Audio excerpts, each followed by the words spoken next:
Alle ore 7:35 di questa mattina, il vescovo di Roma, Francesco, è tornato alla casa del Padre.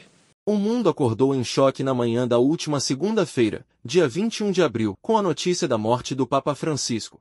Na TV, às 7h35, horário local de Roma, o bispo Francisco retornou à casa do Pai, anunciava o Vaticano para o mundo. O pontífice vinha se recuperando de um grave quadro de complicações respiratórias. Neste vídeo, abordaremos a trajetória e o legado de Papa Francisco. Fique conosco até o final e não se esqueça de se inscrever em nosso canal, ativar o sininho e curtir o vídeo. Assim, você contribui para o crescimento da Minas Filmes.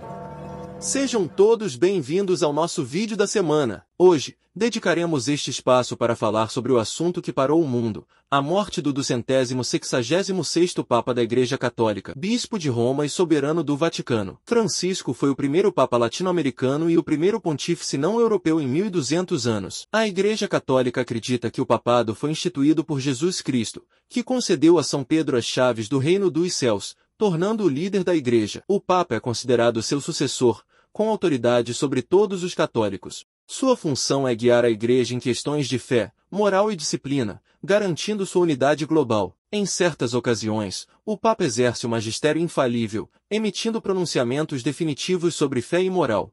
Cari fratelli e sorelle, buona Páscoa.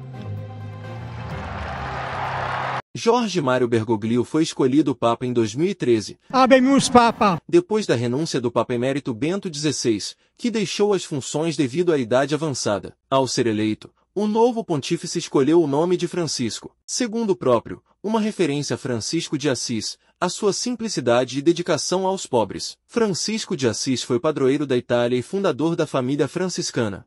Papa Francisco nasceu em Buenos Aires, em 17 de dezembro de 1936. Durante a sua adolescência, teve uma namorada, Amalia. Segundo ela, Jorge Mário Bergoglio chegou a pedi-la em casamento durante a época, tendo ele inclusive afirmado que, se eles não se casassem, ele se tornaria padre. Nos anos 80, Papa Francisco foi reitor da Faculdade de Filosofia e Teologia de San Miguel. Em 3 de junho de 1997 foi nomeado arcebispo coadjutor de Buenos Aires. Em 2001 se tornou cardeal e eleito Papa em 13 de março de 2013, no segundo dia do conclave. Durante sua primeira entrevista coletiva, Papa Francisco defende a comunidade gay com a seguinte declaração: se alguém é gay e busca o Senhor e tem boa vontade, quem sou eu para julgar? Para o Papa Francisco, a proclamação do amor salvador de Deus vem antes de imposições morais e religiosas.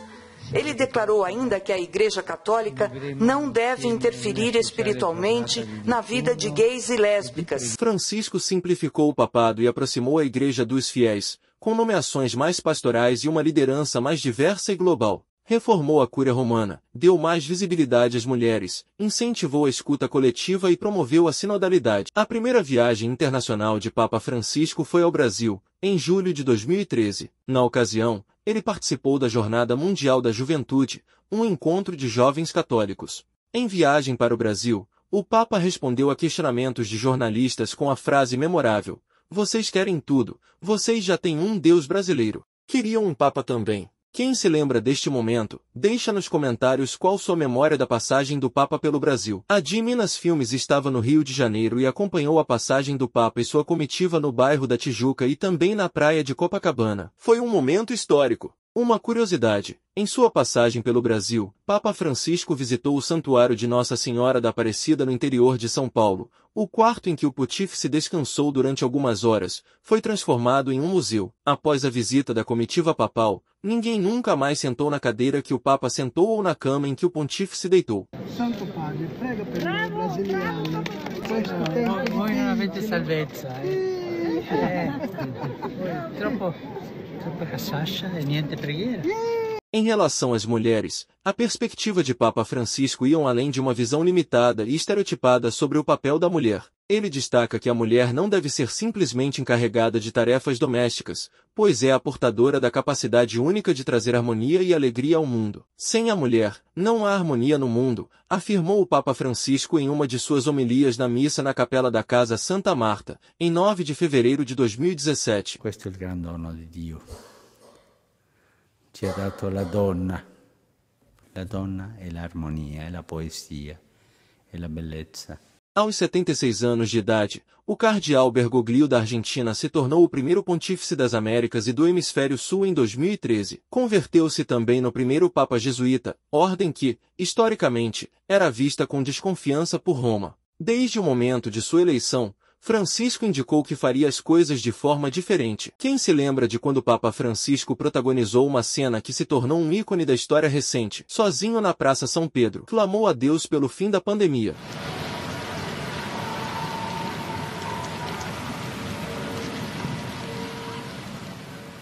Em nome do Padre, do Filho e do Espírito Santo.